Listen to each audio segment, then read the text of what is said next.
Yo no sé si alguno de ustedes, yo conozco algunos, tienen dos relojes en casa. Uno con la hora en Inglaterra y la otra con la hora de su país de origen. O quizás en el teléfono. Tienen la hora que les marca obviamente su teléfono, pero también tienen en la aplicación la hora de su país de origen, la hora de República Dominicana, la hora de Ecuador, la hora de Colombia, porque de una u otra forma queremos estar conectados con nuestros países. Y es interesante que la mayoría de las personas, especialmente los que somos inmigrantes, vivimos una realidad peculiar. Y es que ahora mismo aquí en Inglaterra son las 3:44, pero en nuestros países quizás nuestras familias se están levantando para desayunar o están en algunos otros casos disponiéndose para ir a la iglesia, porque allí son aproximadamente las 9:30, 9:40 de la mañana. Nuestro cuerpo está aquí presente en este momento, pero parte de nuestro corazón está en otra zona horaria. Y es muy curioso que esta situación, a nosotros los inmigrantes, nos lleva a realizar celebraciones más de una vez. Por ejemplo, en mi caso, yo cada año celebro fin de año 3 veces. Lo celebro primero en España con mi hija, que es una hora menos. Luego celebro fin de año aquí con mi familia en Inglaterra. Y luego a las 5 de la mañana con mi familia en Colombia. O sea, celebro 3 veces el fin de año. Yo no sé si solamente me pasa a mí, pero es una particularidad que tenemos las personas que tenemos familia en otros lugares y obviamente aprovechamos la tecnología y lo hacemos por videollamada. Y hoy, continuando con nuestra serie Esperanza en el Sufrimiento, el apóstol Pedro nos va a decir que los cristianos somos inmigrantes que vivimos en dos zonas horarias. Nuestro cuerpo está en el tiempo de este mundo, pero nuestros corazones operan en el tiempo del reino de Dios. Acompáñame en su Biblia, Primera de Pedro, capítulo 4, versículos 7 al 11. Y dice así la palabra del Señor. Mas el fin de todas las cosas se acerca. Sed pues prudentes y de espíritu sobrio para la oración. Sobre todo, sed fervientes en vuestro amor los unos por los otros, pues el amor cubre multitud de pecados. Sed hospitalarios los unos para con los otros, sin murmuraciones. Según cada uno ha recibido un don especial, úselo, sirviéndoos los unos a los otros como buenos administradores de la multiforme gracia de Dios. El que habla, que hable conforme a las palabras de Dios. El que sirve, que lo haga por la fortaleza que Dios da, para que en todo Dios sea glorificado mediante Jesucristo, a quien pertenecen la gloria y el dominio por los siglos de los siglos. Amén. Lo que Pedro dice en estos versículos es muy importante para nosotros, como todo lo que ha dicho en esta carta, porque Pedro inicia hablando de que el fin de todas las cosas se ha acercado. O sea, Pedro no está haciendo una premonición o está haciendo, predeciendo que el día del fin va a ser X. O sea, no nos está dando una fecha, sino que lo que está diciendo es que cuando nosotros llegamos a Cristo, cuando nosotros nos hacemos cristianos, entramos en la recta final de la historia. Porque con Cristo nosotros vamos a alcanzar, ya vislumbramos ese futuro glorioso que Él ha prometido para todos aquellos que estamos en Él. Y allí encontramos un peligro. Y es que si nos descuidamos, nosotros podemos olvidar que vivimos en dos zonas horarias, que vivimos en este mundo, pero que también nuestro futuro no está en este mundo, sino que está en el reino celestial. Y podemos quedarnos atrapados en una de las dos si no tenemos cuidado. Algunas personas viven completamente atrapados en la zona horario de este mundo y pierden de vista el reino de Dios.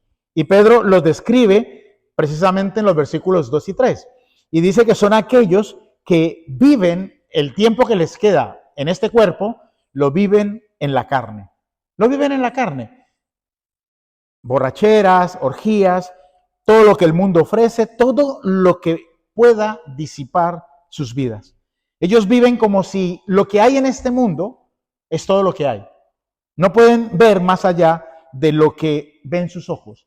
Y se comportan como aquellos inmigrantes que cuando salen de sus tierras se olvidan de su casa, se olvidan de sus familias, cambian el acento, nunca llaman, llegan en algunos casos hasta a renunciar a sus nacionalidades de origen para obtener otra nacionalidad y viven la vida como si nunca fueran a regresar. Pero hay otro peligro que es igual de real, porque los extremos no son buenos, siempre son malos. Y son aquellos que viven solamente en el horario celestial y su vida está siempre enfocada en el cielo. Y eso no los deja servir en la tierra, porque piensan que lo que tenemos aquí en la tierra no sirve para nada, porque nuestro futuro está en el reino celestial. Y viven obsesionados con las profecías, con las fechas futuras, con interpretar y entender Apocalipsis, interpretar todas las señales y los signos del libro de Daniel, pero se olvidan de algo que es primordial y es fundamental para todos los creyentes, como por ejemplo el amar a nuestro prójimo. Y aquí se comportan como aquellos inmigrantes que llegan a un país y solo se interesan por lo de su país y nunca escuchan las noticias del país donde se encuentran. O sea, nunca escuchan las noticias de Inglaterra, sino que están siempre escuchando las noticias de Ecuador, de Colombia, de España. Nunca se integran, no quieren aprender el idioma, llevan aquí 25, 30, 40 años, y yo ¿para qué quiero aprender inglés si yo un día me quiero volver a mi país? No logran integrarse, no trabajan con firmeza, porque dicen, no, mi futuro es en el cielo, yo aquí voy a trabajar lo que pueda y poco más. No contribuyen para nada en el lugar donde Dios nos plantó.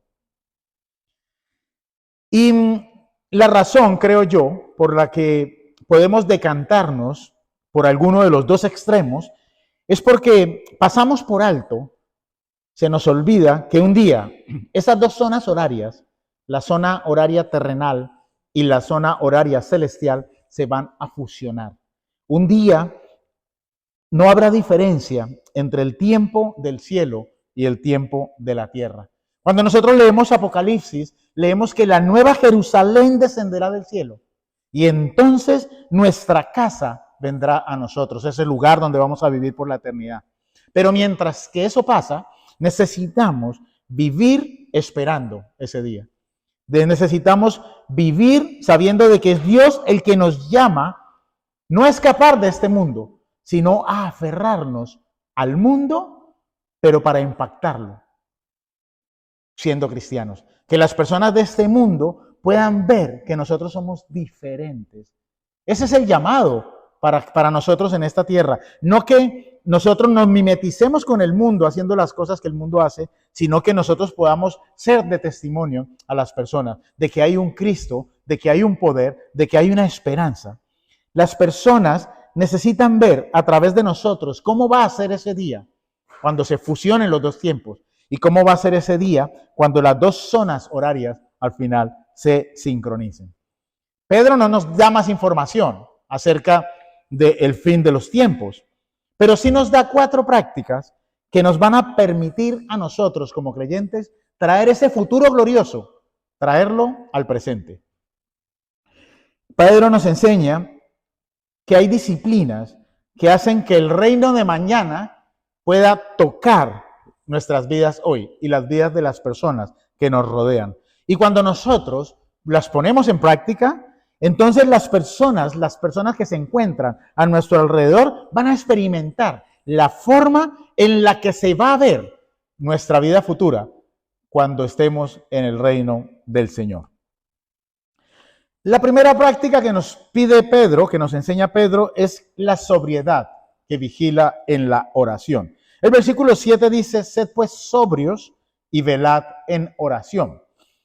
Ser sobrio no significa ser aburrido o no tener emociones. La palabra griega que usa la Biblia es la palabra nefo, que significa tener una mente clara, no intoxicada por las distracciones que este mundo ofrece. Es lo totalmente opuesto a la ebriedad, porque cuando una persona está ebria, la percepción de la realidad es distorsionada. el alcohol o la sustancia que utiliza para producir esa ebriedad le quita la percepción real de su vida. Y todo lo que vive está completamente distorsionado. Y Pedro dice, mantengan su percepción bien clara de la realidad que están viviendo. Y ese es el llamado, que nosotros debemos ser sobrios y vivir nuestra vida en la realidad que vivimos, no en una realidad ficticia, no en una realidad espiritualizada. O sea, si usted tiene un dolor y le duele, quéjese, llore, laméntese. No diga, no, yo, o sea, sí, me duele, pero en el nombre de Jesús todas las enfermedades fueron sanadas y yo estoy bien. Porque si digo que estoy mal, entonces me estoy trayendo maldiciones a mi vida. No, nosotros tenemos que vivir en nuestra realidad. Y si usted tiene una necesidad, usted por más que quiera tapar esa necesidad con un dedo, no la va a poder tapar. La necesidad está allí. Lo que nosotros como creyentes hacemos es ver esa necesidad a través de la lente de la cruz, que es la que nos permite ver el sufrimiento desde otra perspectiva. Y lo vemos con fe y con esperanza en Jesucristo, sabiendo de que lo que hay en este mundo no es todo lo que hay. Y que un día nuestros cuerpos van a ser glorificados y ya vamos a estar en un lugar donde no habrá enfermedad, donde no habrá dolor, donde no habrá tristeza y donde estaremos gozosos con el Señor por la eternidad. Esa es nuestra realidad. También dice Pedro que en la oración, o que velemos en la oración, manteniéndonos sobrios. Y nos está llamando a que oremos no solo cuando tengamos ganas, no solamente cuando tengamos una necesidad o cuando tengamos un sufrimiento. Pedro nos está llamando a orar en todo tiempo, orar con la urgencia que tiene una persona que está vigilante nocturna. Una persona que tiene una necesidad y que no puede dormir porque su necesidad no la deja dormir. Y entonces ora todo el tiempo, día y noche, para que el Señor obre en esa necesidad. ¿Y por qué Pedro dice que necesitamos sobriedad? Porque, hermanos, el sufrimiento tiene la habilidad de nublar nuestro juicio. Tiene la habilidad de nublar nuestra mente. Hay personas que no pueden ver más allá del sufrimiento o del problema que tienen. Y cuando estamos con dolor, nuestras emociones tergiversan nuestras oraciones. Y nuestras oraciones se convierten en lugar de un clamor, en desahogo para todos nuestros miedos. Desahogo para todas nuestras preocupaciones. Y yo no estoy diciendo que haya algo de malo en decirle a Dios nuestras ansiedades, porque de hecho Él nos invita a que echemos toda esa ansiedad sobre Él, porque Él es el único que tiene el poder para sobrellevar nuestras cargas. Lo que Pedro nos está diciendo y nos está llamando es a que tengamos madurez en la oración. Y tener madurez en la oración significa que Dios se convierte en lo primordial de nuestra vida. Muchas veces oramos no viendo a Dios, sino que viendo nuestra necesidad. Y oramos viendo nuestra necesidad, y oramos viendo nuestro dolor, y oramos viendo nuestro sufrimiento o el dolor de nuestras familias, y perdemos de vista a Dios. Pedro nos dice, oren, porque Dios se debe convertir en lo primero. Y los problemas son secundarios. Y seguimos orando a Dios, creyendo a Dios y confiando en Dios, aunque Él no responda las oraciones en la manera en la que nosotros queremos que esas oraciones sean respondidas. Porque Dios siempre responde nuestras oraciones, pero nosotros queremos que nuestras oraciones sean el instrumento que nosotros usamos para doblarle el brazo a Dios y que Dios responda nuestras oraciones conforme a lo que nosotros queremos y no conforme a su voluntad. Y entonces Pedro nos dice, cultiven oraciones sobrias. Cultiven oraciones sobrias. Y para eso, mis hermanos, necesitamos comenzar nuestras oraciones con la Escritura. Necesitamos saber la Biblia, necesitamos estudiar la Biblia, necesitamos que nuestras oraciones se fundamenten sobre un versículo bíblico, que nosotros podamos dejar que esa frase bíblica sea el ancla que nos afirme en la oración.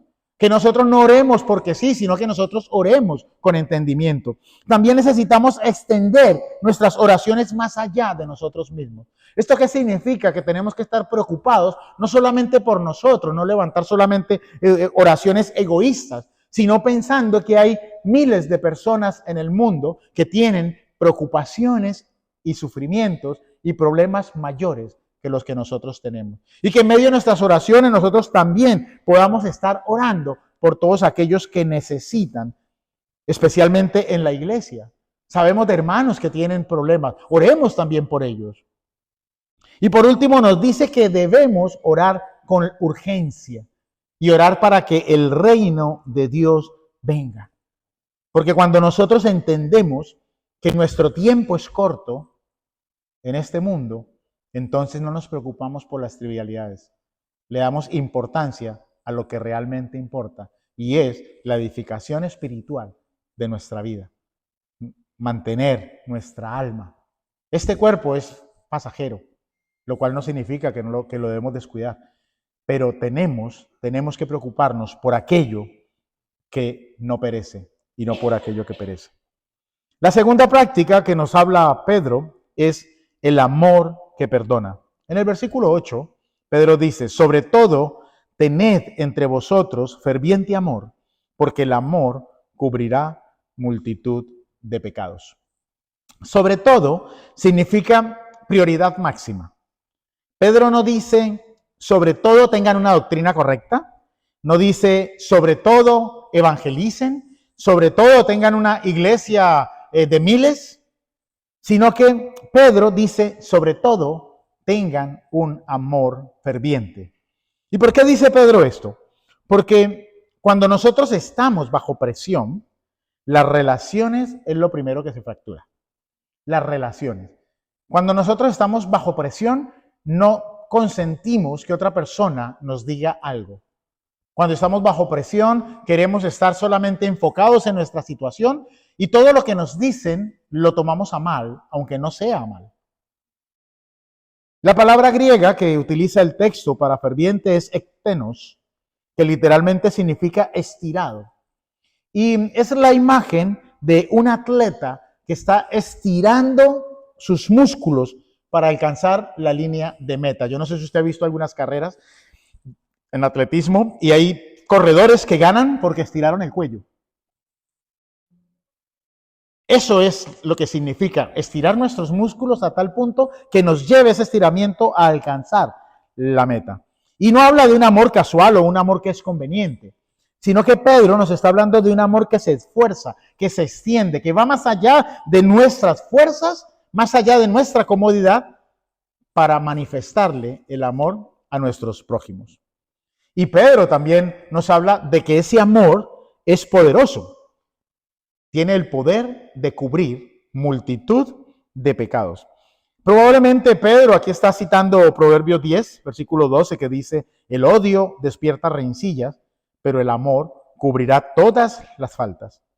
Y el Proverbio 19:11, que lo complementa, cuando dice, la cordura del hombre detiene su furor, y su honra es pasar por alto la ofensa.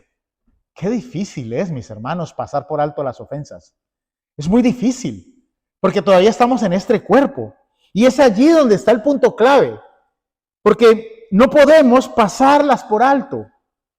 Nuestra naturaleza nos inclina a tener que defendernos a nosotros mismos. Si alguien nos ofende, nosotros tenemos que ofender más. Nosotros tenemos que vengarnos. Y esto pasa porque es que nos creemos mejores que otros. Y yo no sé esta persona por qué me dice esto. Nosotros necesitamos redescubrir que hay una gloria de parte de Dios cuando nosotros pasamos por alto las ofensas. Y no me malentienda, o sea, yo no estoy aquí hablando o haciendo apología del abuso. No podemos tolerar el abuso o la injusticia, no lo podemos hacer. Yo lo que estoy hablando es de aquellas pequeñas ofensas que minan nuestras relaciones. Ofensas que pueden envenenar aún un matrimonio, que pueden envenenar la amistad, que pueden envenenar hermandad. Estoy hablando de comentarios insignificantes que nosotros los convertimos en hirientes. Estoy hablando de chismes que llegan a nuestros oídos, de promesas que se olvidan, de cumpleaños que no nos recordamos. Y todas esas cosas se convierten en las peores ofensas para nuestras vidas, a tal punto que logran fracturar las relaciones. Matrimonios se rompen por bobadas, por cosas insignificantes. Amistades de años se rompen por malentendidos. Las luchas más apremiantes en nuestra vida no son las que están allá afuera. Las luchas que nosotros tenemos con nuestros vecinos, con nuestro trabajo. No, las luchas están dentro de nosotros. Nosotros somos nuestro peor enemigo. Nuestro corazón tiene un almacenamiento de cosas que no nos convienen. Y nosotros cada día estamos luchando contra ellas, porque la mayor amenaza para nuestra vida en comunidad no es una ola masiva de persecución. No es que allá afuera sacaron una ley y vamos a perseguir a todos los creyentes, sino es ese constante goteo que producen los celos, el chisme, el resentimiento, la amargura, la falta de perdón. Porque todas esas cosas es lo que logra erosionar las relaciones y logra matar la unidad que necesitamos para poder seguir avanzando en el reino de Dios. Cuando nosotros entendemos que el tiempo es corto, no podemos darnos el lujo de vivir nuestra vida guardándole rencor a las personas. Necesitamos extender el perdón. Necesitamos tener libertad, porque no hay tiempo para el agravio. No hay tiempo. Porque cuando uno ve en el fútbol, los últimos minutos del partido, uno ve todo el equipo avanzando para meter un gol y ganar el partido. Uno no los ve que se detienen a pelearse entre ellos. Y nosotros muchas veces, como reino de Dios, como iglesia, como cuerpo de Cristo, perdemos de vista nuestro futuro, perdemos de vista nuestra meta y lo que hacemos es desaprovechar nuestro tiempo peleándonos entre nosotros. Cuando deberíamos estar viviendo en la unidad para juntos poder alcanzar las almas que se están perdiendo allá afuera. ¿Qué pasaría con nuestras relaciones si nosotros hoy eligiéramos decirle a las personas, ¿sabes qué? Sí, hiciste eso. Sí, también me dolió, pero no estoy preocupado por eso. Yo ya lo solté, se lo entregué al Señor y te he perdonado antes de que me pidieras perdón. Y en mi corazón, hoy, no hay absolutamente nada de rencor. ¡Wow! Eso sería revolucionario. Pero somos expertos en llenar nuestros corazones de rencores sin ser conscientes de que el rencor luego llena nuestro corazón de amargura. Y la amargura, como dice la Biblia, no va a llevar a nada, absolutamente a nada. La tercera práctica de la que nos está hablando Pedro es la hospitalidad que abraza. Versículo 9, hospedaos los unos a los otros sin murmuraciones. Y esto es muy interesante porque podríamos pensar que si el fin está cerca, ¿para qué nos preocupamos por tener gente en casa? Y Pedro está entendiendo algo crucial, y es que cuando los cristianos son marginados socialmente, que es el contexto original de la carta, estamos hablando de personas que estaban en persecución, los hogares se convierten, cada hogar, en una embajada del reino de Dios, donde vive un representante, un embajador del Señor. Y por eso Pedro dice que la actitud correcta es hospedar sin murmuraciones. Sin murmuraciones. Porque, hermanos, la hospitalidad forzada no es hospitalidad. Es simplemente una actuación. Es simplemente una pantomima por quedar bien. Porque a lo mejor alguien le dijo, no, mira, para que le hospedes en tu casa. A mí me da vergüenza decir que no, pues yo le dije que sí. Pero luego se me convierte en un problema. Pedro dice que cuando nosotros hospedamos a alguien, lo tenemos que hacer sin quejas y sin murmuración. Porque hospedar a alguien, los que hemos hospedado a alguien alguna vez, sabemos que hospedar a alguien requiere un trabajo extra. Trabajo extra. Porque si tú estás solo, al final comes o no comes. Pero si tienes huéspedes, tienes que cocinar sí o sí. Tienes que atenderlos sí o sí. Si son de fuera, los tienes que llevar a conocer Londres sí o sí. El problema es que a veces aceptamos la hospitalidad, aceptamos el trabajo extra, pero luego, a espaldas de nuestro huésped, empezamos a murmurar. Y esas murmuraciones, en ocasiones, son provocadas por las grandes mentiras que acompañan la hospitalidad.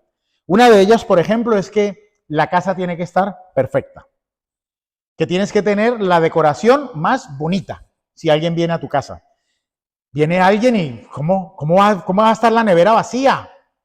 No, vámonos rápido al Tesco, hay que llenar la nevera porque qué pena que la abran y solo encuentren agua. No, ¿qué les preparamos? Arroz con huevo frito, como que no. No, vamos a prepararles la comida más exótica. Entonces, menú de YouTube. Vamos a ver qué nos inventamos. Hermanos, es una mentira, porque ¿sabe cuándo la gente realmente se siente bienvenida en casa?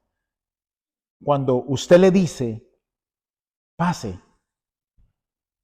y ellos entran y los platos están en el fregadero, los niños están correteando por la casa y han dejado los juguetes tirados, está todo desordenado, no hay nada especial en el refrigerador, pero escuchan que usted le dice, bienvenido, estás en tu casa. Y es allí cuando uno percibe la verdadera hospitalidad, mis hermanos. Porque de nada nos vale tener una casa perfecta, pero nuestro corazón no lo está. Nuestro corazón no lo está. Si vamos a hospedar a alguien, hagámoslo, siendo conscientes que nuestra hospitalidad hace parte del testimonio como hijos de Dios, porque somos embajadores del reino. Debemos pensar que la hospitalidad son todas esas formas que nosotros tenemos para hacer espacios para otras personas. No solo en nuestros hogares, también en nuestras conversaciones, con nuestros amigos, con nuestros horarios. Cuando nosotros sacrificamos, entre comillas, tiempo de nosotros para estar con otra persona, estamos también practicando la hospitalidad. Y no es solamente tenerlos en casa. Cuando el tiempo se avecina, el fin de los tiempos apremia, la hospitalidad se vuelve lo más importante en nuestra vida y jamás va a ser lo menos. No hay mayor bendición, hermanos, que tener a un hermano en la casa. La Biblia dice que aún sin saber llegamos a hospedar ángeles. Usted no se alcanza a imaginar la bendición que es tener a una persona cristiana en su casa. El mundo está cada día más aislado y más solitario. Las personas no encuentran dónde estar. Las personas no encuentran personas con las cuales hablar. Por eso nuestro llamado es a mantener nuestros hogares abiertos para que se conviertan en esos faros de esperanza que el mundo, que las personas que están allá afuera sufriendo necesitan ver. Ellos necesitan ver la luz de Cristo y usted y yo somos la luz y la sal de esta tierra. Ellos necesitan ver que hay esperanza en medio de su situación y usted y yo somos los agentes encargados de hablarle a las personas de las virtudes de aquel que nos rescató de las tinieblas a la luz admirable. Y esas virtudes es la fe y la esperanza en Cristo. ¿Tú tienes problemas? Sí. ¿Estás llevado? Sí. Pero hay esperanza. Hay esperanza. Y si Dios no te sana, al menos que te salve. Porque nuestra vida futura es lo que a nosotros realmente nos interesa. La cuarta y última práctica es la mayordomía que usa sus dones. Versículos 10 y 11. Pedro dice, cada uno según el don que ha recibido, ministrelo a los otros como buenos administradores de la multiforme gracia de Dios. Notemos el lenguaje que usa Pedro. Pedro dice, cada uno ha recibido un don. No dice, algunos han recibido un don o los más espirituales han recibido dones. Dice cada uno. Porque cuando nosotros venimos a Cristo, el Espíritu Santo viene a residir en nosotros. Nos convertimos en el templo del Espíritu Santo. Y el Espíritu Santo es quien da los dones. Cada uno de nosotros tenemos un don. La clave es que solamente el dueño del don tiene la propiedad de hacer lo que quiera con el don. Pero usted y yo somos administradores solamente. Nosotros no somos los dueños. Y como administradores, nosotros tenemos que rendirle cuentas a Dios por los dones espirituales que nos ha dado. Y Pedro simplifica todos los dones espirituales en dos categorías. Y él dice los dones de palabra. Si alguno habla, hable conforme a las palabras de Dios. Esto significa que cuando alguien le pregunte a usted algo, no de su opinión. Y yo en muchas ocasiones, cuando las personas vienen a consejería, me dicen, pastor, ¿y usted qué piensa? Le digo, mire, yo no le voy a decir lo que pienso, porque si le digo lo que pienso, usted va a salir de aquí muy enojado. Le voy a decir mejor lo que dice la palabra de Dios, lo que Dios dice con respecto a su situación. Porque cuando nosotros damos nuestra opinión, estamos quitando la palabra de Dios, que realmente es la que tiene sabiduría, no nosotros. Entonces limitémonos a la palabra de Dios, a hablar lo que la Biblia dice. El segundo don es el don del servicio. Si alguno ministra, ministre conforme al poder que Dios le da. Y Pedro está diciendo que nuestros dones nosotros los ponemos al servicio y los ministramos a las demás personas. Si usted canta para las demás personas, para el Señor, pero también para las demás personas. Si usted sirve, lo hace. Si usted predica, usted lo hace. Pero no lo hace en sus propias fuerzas. Eso es importante que nosotros lo tengamos claro. No lo hacemos en nuestras propias fuerzas o lo hacemos hasta que lleguemos a nuestro límite, porque entonces terminaremos quemados. Terminaremos quemados. Yo ya no quiero cantar, estoy hasta aquí de cantar, porque cada domingo que vengo, cada vez que vengo al ensayo, vengo en mis fuerzas. Y entonces vengo tan cansado, tan cansada, que yo ya no quiero hacerlo. Porque es en nuestras fuerzas.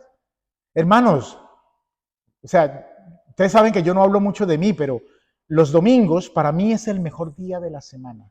Y lo sabe mi esposa, podemos tener un sábado de actividades, de visitas, y yo el domingo me levanto con todas las fuerzas para venir a este lugar. Y para mí no es una carga. Y si tengo que estar en la otra iglesia, en el este, voy a la otra iglesia y doble sermón y doble jornada, y son 12, 13, 14 horas, pero lo hago con gozo y el Señor me sostiene. Les digo, llego a casa, eso sí, de quitarme los zapatos y de recoger con cuchara. Pero durante el servicio estoy como nuevo. Usted jamás me va a escuchar quejándome, porque el Señor renueva mis fuerzas. Y lo mismo pasa con muchos de ustedes. Llegan a su casa y llegan cansados, arrastrando el cansancio de la semana. Pero luego, el domingo, el Señor nos renueva las fuerzas, porque eso es lo que hace el Espíritu Santo de Dios. Tiene el poder para fortalecernos y permitirnos encontrar gozo en todas las cosas que nosotros hacemos para Él. Todas las cosas que nosotros hacemos, las hacemos gozosos. Los dones espirituales no son como una caja de herramientas, donde nosotros vamos y sacamos el que queramos y lo usamos y luego lo volvemos a guardar.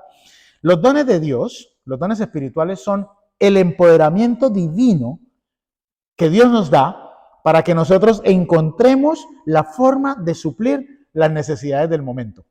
Eso es lo que hace el Señor con sus dones. Y también el poder de Dios nos impulsa a que nosotros estemos dispuestos a suplir esas necesidades. Porque hay personas que ven la necesidad, pero no sienten, no tienen ese impulso para suplirla, sino que sencillamente ven la necesidad y pasan de largo. Personas que tienen dones, personas que tocan instrumentos, personas que cantan, personas que hablan muy bien, personas que predican, personas que tienen don de servicio, pero prefieren estar sentadas en una silla cada domingo en lugar de poner esos dones al servicio de la comunidad para glorificar al Señor. Y eso entristece, mis hermanos, y nos lleva a preguntarnos, ¿cuál es la necesidad de tu iglesia? ¿Cuál es la necesidad del lugar donde tú te encuentras? ¿Cuál es la necesidad de tu comunidad, de tus vecinos? ¿Cuál es la necesidad de tu familia? Porque Dios nos ha dado dones para que nosotros podamos suplir esas necesidades. ¿Y cuál es el propósito de los dones entonces? Lo dice Pedro, para que en todo sea Dios glorificado por Jesucristo. Porque esa es nuestra meta. Nosotros no nos sentimos útiles por nosotros. No nos sentimos útiles para que nosotros, no servimos para sentirnos útiles nosotros. No servimos para que la gente diga, wow, qué bonito canta el hermano, qué bonito canta la hermana o qué bien toca. Nosotros servimos para que con nuestro servicio las personas glorifiquen el nombre de Dios, para que el nombre del Señor sea exaltado, para que las personas vean que nosotros, siendo personas ordinarias, porque somos ordinarios, somos capaces de, con el poder de Dios, realizar obras extraordinarias, cosas que las personas no se esperan, cosas motivadas por el Espíritu Santo de Dios. Porque allí afuera hay personas que están sentadas en el suelo, muriéndose de hambre, y la gente pasa alrededor de ellos. Y tú entras al supermercado y sales con comida y se lo das. Hermanos, eso tiene más poder que cualquier God bless you que tú le digas. Tiene más poder porque tú estás manifestando, estás haciendo una extensión del poder de Dios. Cualquier persona puede decir Dios te bendiga, pero hacer las cosas extraordinarias. Cuando Jesús sanó a aquel paralítico, las personas le preguntaban y Jesús les dijo, ¿qué es más fácil? Decirle a este hombre, tus pecados son perdonados o toma tu lecho y anda. Y ante el silencio de la multitud, Jesús contestó, toma tu lecho y anda. Hermano, las palabras son más fáciles de decir. Y las palabras no tienen el mismo impacto que tienen los hechos en las personas. Estamos llamados a hacer las buenas obras que Jesucristo preparó de antemano para que nosotros camináramos en ellas. Y cuando nosotros hacemos esas buenas obras y las personas le dan la gloria a Dios, entonces nuestro corazón, queridos hermanos, se debe llenar de gozo. Porque vemos que el nombre del Señor ha sido glorificado. Esa es nuestra meta. No que digan, ay, mira, sí, el hermano fulano o sultano, que bien habla o que bien predica, o mira, no, él me trae cada 8 días un alimento. No, las personas no pueden poner los ojos en nosotros. Tenemos que llevarlos a que sus ojos siempre estén apuntando a Jesucristo. Siempre apuntando a Jesucristo. Para terminar, las personas no solo necesitan escuchar el Evangelio. Ellos necesitan ver una comunidad que vive conforme a la palabra de Dios. Una comunidad que vive conforme a lo que dice. Las personas allí afuera están cansadas de las palabras.